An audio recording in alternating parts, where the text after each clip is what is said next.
롱게임을 한다는 것은 미리 계획할 줄 안다는 뜻이다. 더 나아가서는 단기적으로는 희생을 할 줄도 알아야 한다. 정말로 중요한 일을 달성하기 위해서 말이다. 시간 관리에 대한 규율을 따르면서 끈질기게 주행 가는 거리를 개선하고자 노력한다면 꿈을 이루는 데 필요한 여백을 만들 수 있다.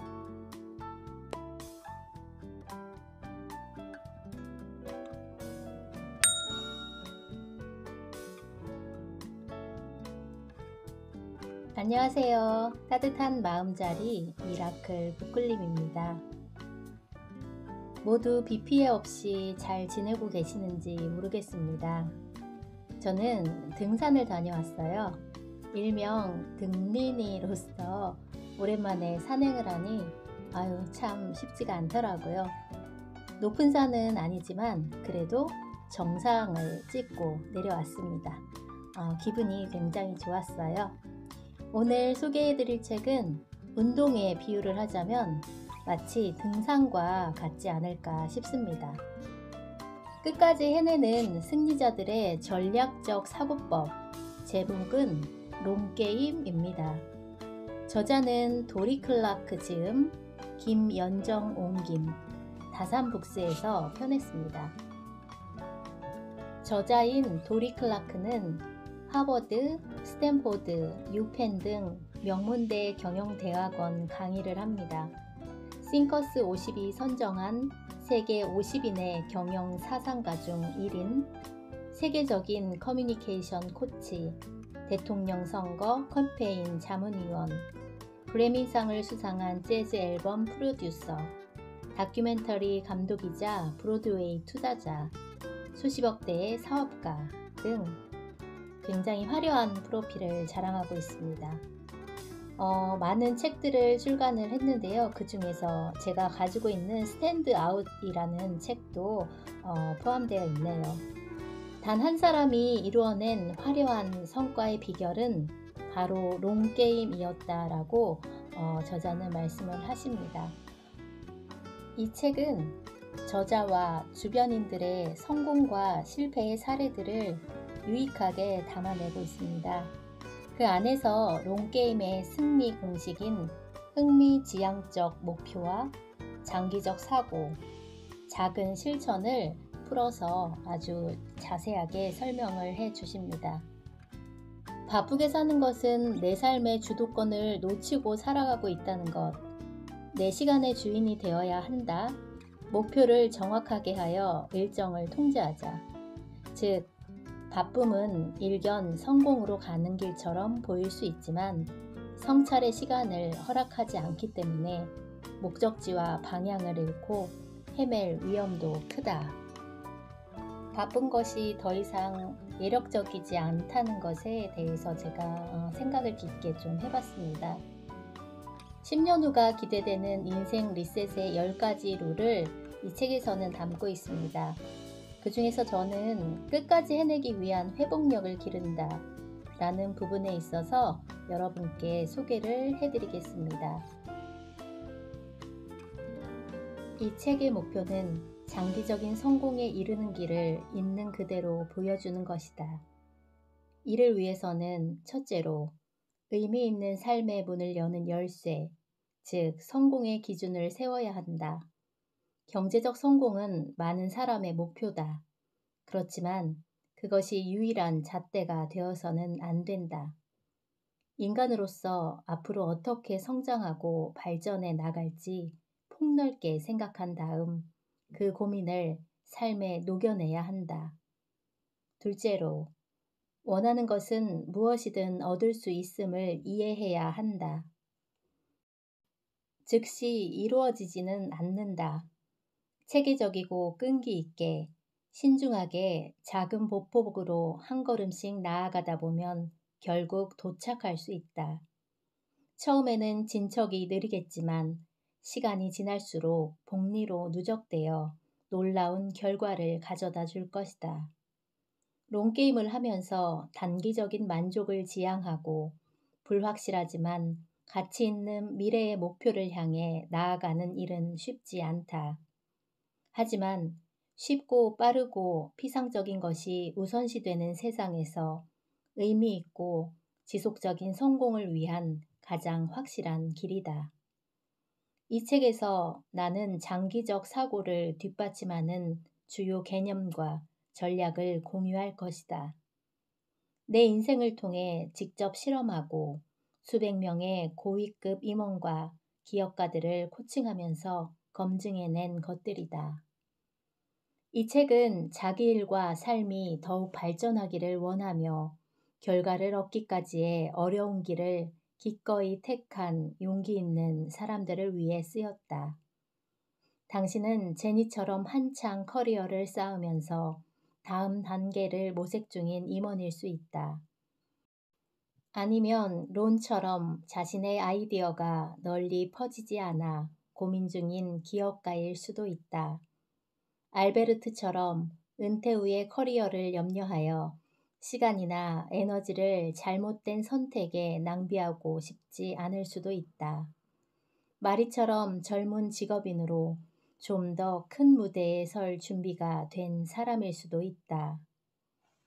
이 책은 생각과 시간의 여백 찾기, 중요한 일에 집중하기, 지치지 않고 지속하기의 3단계로 구성되어 있다. 1단계, 생각과 시간의 여백 찾기에서는 롱게임을 할 때 간과되기 쉽지만 사실 매우 중요한 사실을 다룬다. 바로 우리 삶에서 불필요한 것들을 먼저 없애는 것이다.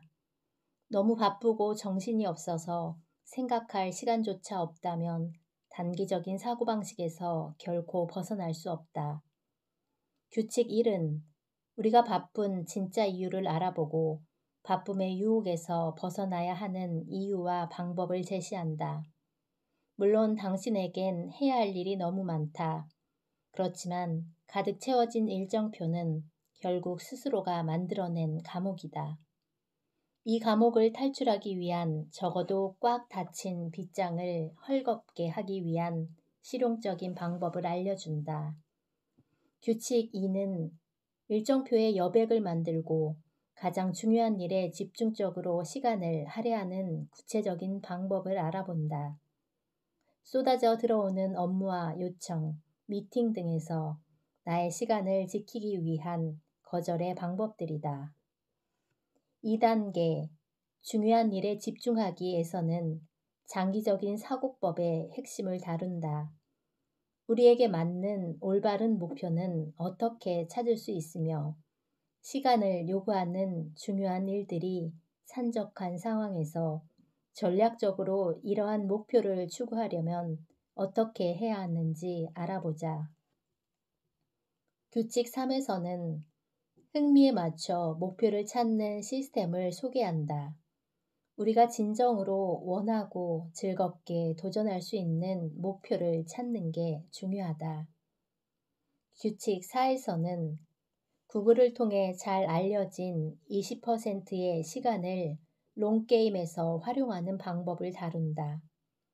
일하는 시간의 5분의 1에 해당하는 시간을 새로운 아이디어와 프로젝트에 활용하는 것이다. 이 전략을 효과적으로 활용한 전문가들의 사례를 통해 실험을 위한 시간을 할애하는 것이 왜 그토록 중요한지를 설명한다. 규칙 5에서는 하고 싶은 건 많은데 어디서부터 시작해야 할지 모르는 흔히 가질 수 있는 의문을 해결하기 위한 전략을 알려준다. 나는 이 방법을 커리어 파도타기라고 부른다. 규칙 6에서는 시간을 잘 쓰는 방법을 알아본다. 시간과 에너지를 효율적으로 활용해서 목표를 달성해 일거양득을 노린다. 규칙 7에서는 탄탄한 네트워크가 롱게임에서 얼마나 중요한지 알아본다. 의외로 많은 사람이 네트워킹을 꺼린다. 네트워킹이 다른 사람을 이용하는 행동이라는 부정적인 인식이 있기 때문이다. 이런 사고방식에서 벗어나 오래가는 진정한 관계를 구축하는 법을 안내한다. 마지막으로 3단계, 지치지 않고 지속하기는 롱게임에서 가장 어려운 내용을 다룬다. 그것은 바로 도전적인 상황, 즉 실패를 겪거나 결과가 나오지 않는 상황에서 멈추지 않고 계속해서 앞으로 나아가는 일이다. 규칙 8은 전략적 끈기에 관한 것이다. 끈기는 정체기, 심지어 뒷걸음질 치는 것처럼 느껴질 때조차 꾸준히 앞으로 나아가는 비결이다. 규칙 9에서는 의미 있는 실패에 대해 알아본다. 빨리 실패하라는 실리콘밸리에서 보편적으로 받아들여지는 철학이지만 끔찍하고 창피하게 느껴지는 건 어쩔 수 없다. 중요한 점은 실패와 실험의 중대한 차이를 이해하는 것이다. 실패가 결과가 아닌 과정임을 이해하고 이를 통해 무언가를 배웠다면 그것은 단순한 실패가 아니다. 마지막으로 규칙 10에서는 열심히 일한 보상을 수확하고 누리는 방법을 이야기한다.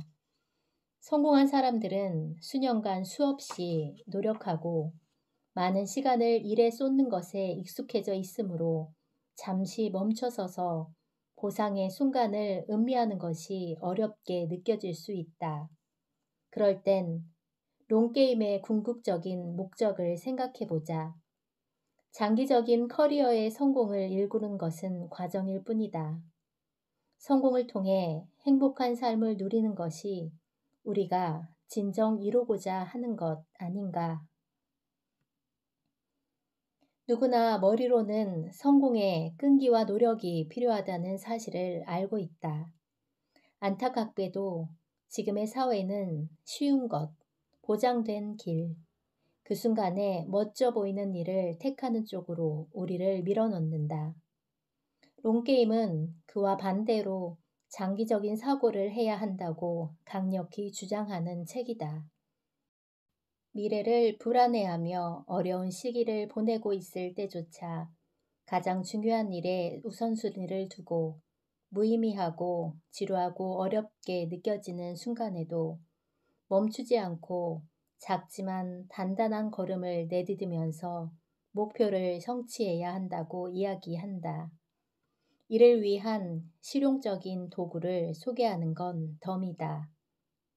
롱게임을 한다는 것은 타인에 휩쓸리지 않고 나만의 삶을 살겠다는 결정이다. 그 과정이 쉽지만은 않다. 읽는 사람이 없더라도 블로그에 글을 올리고 아이디어를 실험하며 나의 이야기에 귀 기울여주는 사람들을 조금씩 늘려가는 일들이 필요하다. 당장 오를 수 있는 무대가 없더라도 연설 수업을 듣고 발표를 더 잘하는 사람이 되기 위해 노력하는 것. 내세울 게 없는 사람처럼 느껴지더라도 네트워킹 행사에 참석해 시야를 넓히고 연락처를 확보하는 것도 마찬가지다. 일주일, 한 달, 심지어는 1년이 지나도 스스로 성장을 느끼지 못할 때도 있다.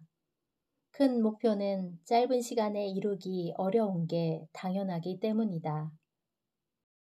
대신 매일 조금씩 체계적으로 한 걸음씩 목표를 향해 나아가다 보면 아무리 불가능해 보였던 것이라도 달성할 수 있을 뿐 아니라 그 시기 또한 생각보다 더 빠르게 올 수 있다. 이 놀라운 사실을 나를 포함한 많은 전문가는 이미 경험했다. 이제 당신의 차례다. 자, 이제 당신의 인생을 송두리째 바꿀 롱게임을 본격적으로 시작해보자. 기하급수적 성장은 어떻게 이루어지는가? 인간의 이성은 1 더하기 1은 2와 같은 선형적인 성장은 문제없이 이해한다. 반면 기하급수적인 성장의 영향력을 이해하는 데는 훨씬 큰 어려움을 겪는다.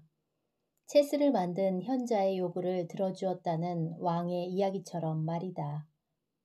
그 발명가는 왕에게 체스판 첫째 칸에 쌀알 1개, 둘째 칸에 2개, 셋째 칸에 4개, 이렇게 칸마다 2배씩 늘려 총 64개의 칸을 채워달라고 했다. 64번째 칸에 이르니 왕은 발명가에게 922경개가 넘는 쌀알을 줘야 한다. 피터 디아만디스와 스티븐 코틸러는 볼드에서 자율주행차, 3D 프린팅, AI 같은 혁신 기술을 기하급수적 기술이라고 정의했다. 사람들은 수십 년에 이르는 오랜 기간 기하급수적으로 발전하는 기술을 묵살해왔다. 과장되었다거나 비효율적이라는 이유를 들어서 말이다. 기술이 무르익으면 갑자기 대중들의 의식에 자리를 잡고 사람들을 놀라게 한다. 대체 어디서 이런 게 나타난 거지?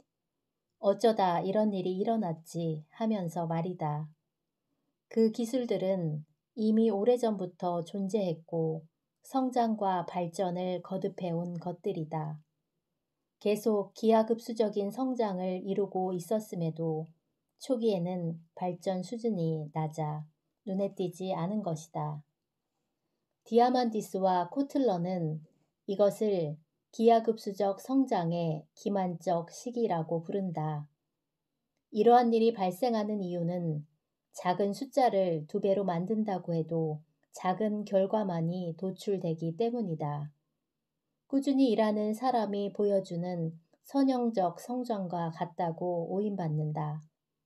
코닥이 최초로 출시한 디지털 카메라가 0.01 메가픽셀이었다가 0.02로, 0.02에서 0.04로, 0.04에서 0.08로 발전한 것처럼 말이다. 잘 모르는 사람들에게 이러한 숫자는 0이나 매한가지다. 그렇지만 곧 거대한 변화가 일어난다. 정수 범위에 들어서면 즉 1, 2, 4, 8 순으로 증가하기 시작하면 20번만 해도 100만 배 넘게 성장하기 때문이다. 30번을 하면 100억 배의 발전이 이루어진다. 처음에는 별다른 차이가 보이지 않으나 갈수록 눈에 띄는 차이가 발생하는 것이다. 기술의 세계에서 일어나는 이 현상은 비즈니스 세계에도 똑같이 적용된다. 음악 사업가이자 전부 하락하거나 전부 거절로 유명한 데릭 시버스는 팟캐스트 인터뷰에서 자신의 회사에 대해 다음과 같이 이야기했다. 4년 동안 별다른 변화가 없었어요. 꿈이었던 아이디어를 실행하면서 몇 달 지나고 나면 의뢰 잘 안 되고 있어요 라고 말하는 사람들을 자주 만납니다. 그럼 저는 이렇게 생각하죠. 이제 겨우 몇 달이잖아. 이거 참. CD 베이비 회사를 시작한 지 3년 정도 되었을 때까지 저는 직원 1명과 함께 집에서 일했어요. 사업을 시작한 지 10년 차에 그는 2,200만 달러를 받고 회사를 매각했다. 기하급수적인 성장이 적용되는 것은 기술과 비즈니스뿐만 아니라 인생에도 적용된다. 일본 무술의 일종인 아이키도 마스터인 조지 레너드가 설명하는 것처럼 말이다. 빠르게 일을 수습해야 하는 우리에게 생소하게 들릴 수 있지만 삶에서 중요한 의미를 갖는 것을 배우고 스스로 영속적인 변화를 만들어내기 위해서는 대부분의 시간을 기꺼이 정체기에 머무를 수 있어야 합니다. 아무런 발전이 없어 보이는 순간에도 계속 연습해야 하죠. 다시 말하면 인생에서 대부분의 시간은 특별한 변화가 보이지 않는 시기로 보내야 한다. 겉으로 변화가 드러나지 않는 시기를 지날 때 우리의 접근법이나 능력치를 오인하는 것은 타인만이 아니다. 우리 또한 수년간 지속해도 결과가 부족하면 자신의 자격이나 능력을 의심한다. 그러나 롱게임을 한다는 것은 이러한 자기 의심에도 불구하고 꾸준히 앞으로 걸어 나아가고 버틸 수 있는 끈기를 갖는 것이다. 이를 위해서는 정확히 어떻게 해야 할까? 롱게임의 룰. 자신의 분야에서 인정받을 만한 결과가 나올 때까지는 2에서 3년이 걸린다. 그 시점이 되면 낙숫물처럼 작고 간헐적으로 결과물들이 나타나기 시작한다. 진정으로 공인된 전문가가 되기 위해서는 최소 5년간의 지속적인 노력이 필요하다. 전망이 어두워 보일 때는 아래 질문을 던짐으로써 자신의 목적과 전략에 다시 연결될 수 있도록 하라. 1. 내가 이 일을 하는 이유는 무엇인가? 2. 다른 사람들의 경우에 결과가 어떠했는가? 3.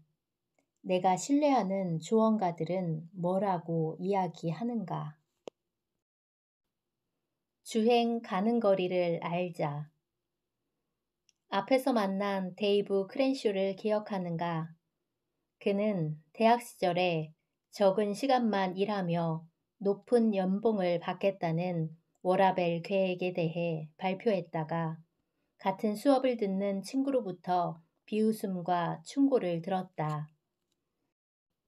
20여 년이 지나 데이브는 성공적인 사업을 일궈낸 덕택에 일주일에 30시간만 일하고 1년에 2달간 가족과 휴가를 떠나는 생활을 한다. 최후의 승자가 된 것이다. 과연 어떻게 이런 일을 해낼 수 있었을까? 비결은 주행 가는 거리에 있다. 자동차를 떠올려 보라. 요즘에는 많은 자동차가 가스가 떨어질 때까지 몇 마일을 더 갈 수 있는지 알려주는 기능을 탑재하고 있다. 이것은 기업인이나 전문가에게도 적용할 수 있다. 지금 하는 일에서 자리를 비워도 업무에 차질이 없이 돌아갈 수 있는 기간은 얼마나 되는가? 매일 24시간 직접 일하지 않아도 사업이 무너지지 않도록 시스템화해 두었는가? 과로하는 전문가들이 흔하게 저지르는 실수는 너무 큰 목표를, 그것도 너무 빨리 이루고자 한다는 것이다.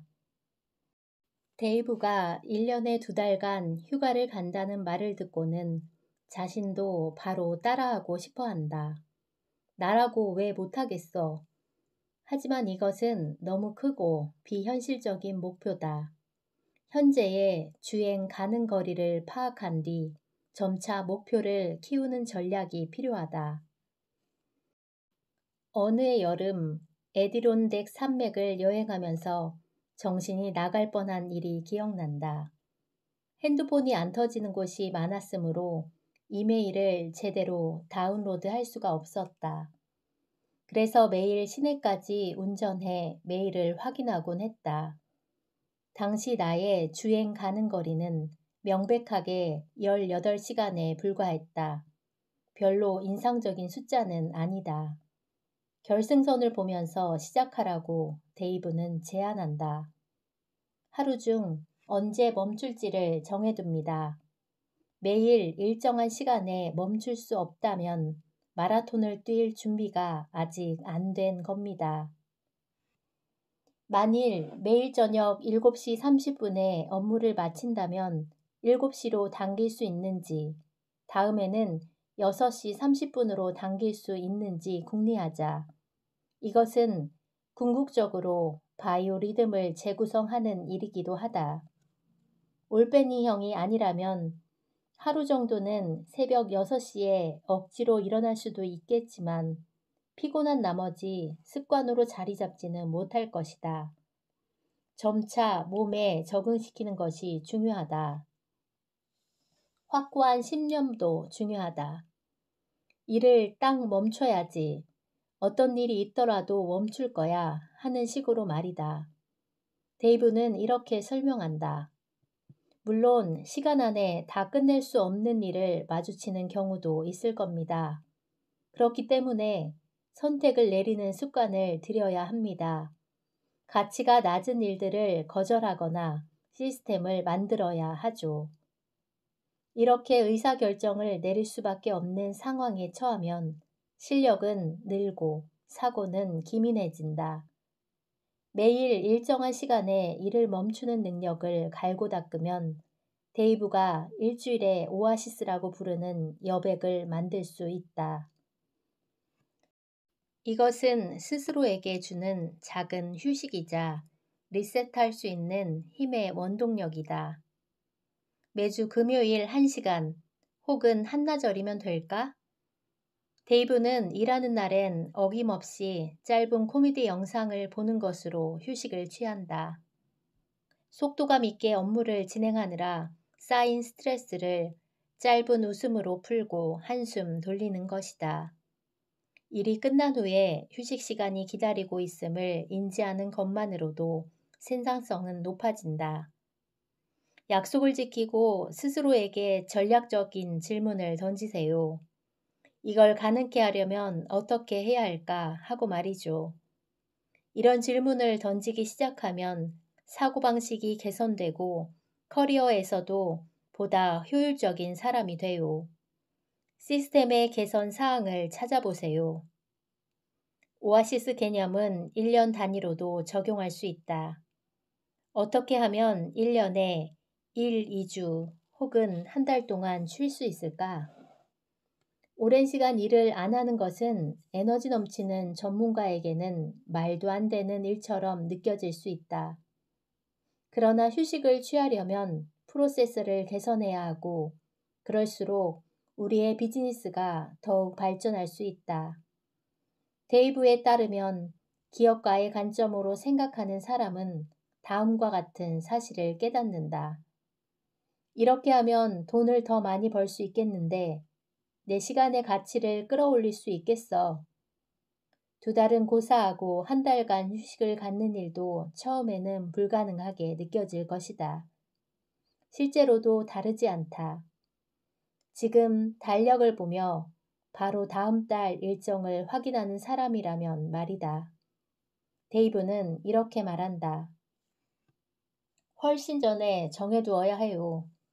그래야만 시간 활용이나 우선순위와 관련된 결정들이 그 기준을 중심으로 이루어질 수 있어요. 이 지점에서 많은 사람이 어려움을 겪지요. 사람들은 다음 주에는 이 일도 있고 저 일도 있어서 도저히 안 되겠다고 생각하죠. 좀 더 일찍 서너 달 먼저 생각하면 됩니다. 데이브의 충고는 비단 휴가를 계획하고 휴식을 갖는 데만 적용되는 것이 아니다. 우리가 달성하기를 원하는 어떤 뜻깊은 일이든 마찬가지다. 일정이 꽉 차 있어서 시나리오를 쓸 시간이나 팟캐스트를 론칭할 시간, 컨퍼런스에 참석할 시간을 못 내겠다며 불평할 수 있다. 지금 당장 그 일을 실현해야 한다면 맞는 말일 것이다. 근시안적으로 사고하고 있기 때문이다. 훨씬 이전부터 계획했다면 중요한 것에는 언제나 시간을 마련할 수 있는 법이다. 롱게임을 한다는 것은 미리 계획할 줄 안다는 뜻이다. 더 나아가서는 단기적으로는 희생을 할 줄도 알아야 한다. 정말로 중요한 일을 달성하기 위해서 말이다. 시간 관리에 대한 규율을 따르면서 끈질기게 주행 가는 거리를 개선하고자 노력한다면 꿈을 이루는 데 필요한 여백을 만들 수 있다.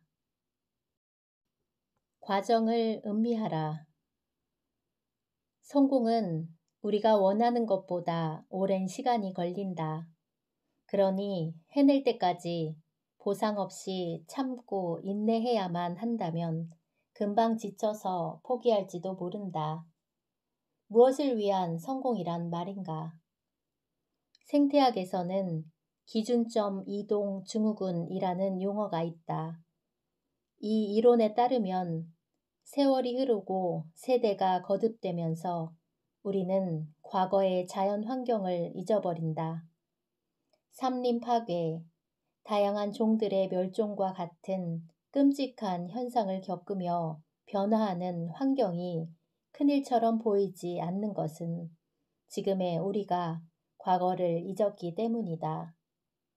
이것은 우리 삶에서도 마찬가지다. 지금은 당연히 누리는 것들을 위해 커리어 초반에는 무슨 일이든 할 각오가 되어 있었다. 억대 계약을 성사시켰는가? 멋진 일이다. 유명 언론에 글을 발표했는가? 좋은 일이다. 컨퍼런스에 연사로 초대받았는가? 굉장한 일이다.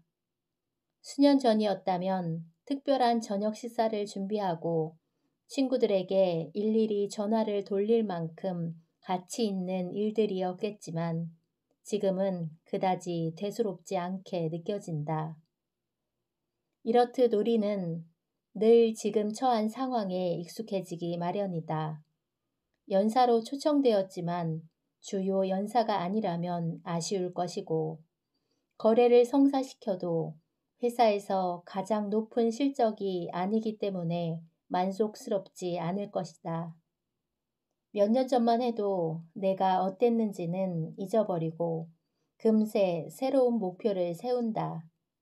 그러니 지금 누리는 성공이 예전에 얼마나 멋지게 느꼈는지 잊지 않기 위해 노력해야 한다. 분야에서 인정받는 전문가가 되거나 어떤 경우든 성공을 달성하는 것은 하루아침에 되는 일이 아니다. 이 책을 통해서 내내 확인한 것처럼 막대한 시간과 노력이 필요하다. 피할 수 없는 후퇴를 감내하는 강인함도 필요하다. 그 과정에서 모든 일이 분투로 느껴진다면 결코 벼터내기 어렵다. 만족감을 느낄 수 있는 나만의 방법을 찾아야 한다. 스스로 얼마나 먼 길을 왔는지 느껴야 한다. 그렇게 해야만 나머지 여정도 가능하다. 내가 성취해 온 일들이 당연하게 여겨질 때가 있다. 하지만 무엇을 해냈는지를 잊으면 예전에 내가 한 일을 또다시 해낼 수 있다는 강력한 메시지를 놓친다. 노력과 충분한 시간만 들인다면 세상에는 어떤 일이든 못 이룰 것이 없다. 단기 목표에만 맞춰서 살면 장기적인 성공으로 이어지지 않는다. 어렵고 힘들고 거북스러운 일들을 오늘 기꺼이 해낼 줄 알아야 한다. 단기적인 관점에서는 별 의미가 없어 보이는 이런 일들이야말로 미래에 기하급수적인 성과를 가져다 주기 때문이다. 우리에게는 끈기가 필요하다. 결과가 있을 때까지 기다리는 수동적인 방식이 아니라 능동적이고 전략적인 끈기를 발휘해야 한다. 쉬운 길을 거부하고 의미 있는 일을 할 수 있도록 말이다. 당장 내일은 그 결과가 눈에 띄지 않을 것이다. 지금까지의 변화도 미미해 보일 것이다. 그러나 5년, 10년, 30년 뒤가 되면 눈부신 미래가 펼쳐질 것이다. 그때가 되면 조금씩 성장해온 시절을 떠올리며 스스로 일궈낸 일을 감사하게 여길 것이다. 큰 목표는 단기적인 관점에서는 불가능해 보인다. 실제로 그렇기도 하다. 하지만 작고 섬세한 단계들이 모이면 거의 모든 일이 가능해진다. 이 책의 유일한 목표는 왜 장기적으로 생각해야 하고 어떻게 행동해야 하는지를 보여주는 것이다. 이제 나머지는 당신에게 달렸다. 롱게임을 하다 보면 때로 외롭고 화나고 불만족스럽게 느껴질 수 있다. 그만한 가치가 있는 일을 하고 있다는 것은 알고 있지만 순간순간 한심한 일로 시간을 낭비하는 것처럼 느껴지기도 한다. 1단계에서는 전략적인 우선순위를 정하기 위해서 먼저 캘린더와 마음속의 여백을 만들어야 하는 이유를 설명했다. 2단계에서는 인생에서 중요한 목표를 정하고 그것을 달성할 방법을 찾는 과정을 소개했다. 쉽지 않은 일이다. 과거의 혼란에서 벗어나 더 밝은 미래를 향하는 일이기 때문이다. 이런 일들이 우리를 나아가게 하며 앞을 내다보도록 해준다는 사실을 잊지 않길 바란다. 마지막 3단계에서는 롱게임을 하는 사람들의 발목을 잡는 조금은 어려운 주제를 다룬다. 결과가 나올 때까지 끈기 있게 행동을 이어가는 일이다. 확실한 것은 끝까지 해낸다면 훗날 주어지는 보상은 당신의 인생을 바꿔놓을 거란 사실이다.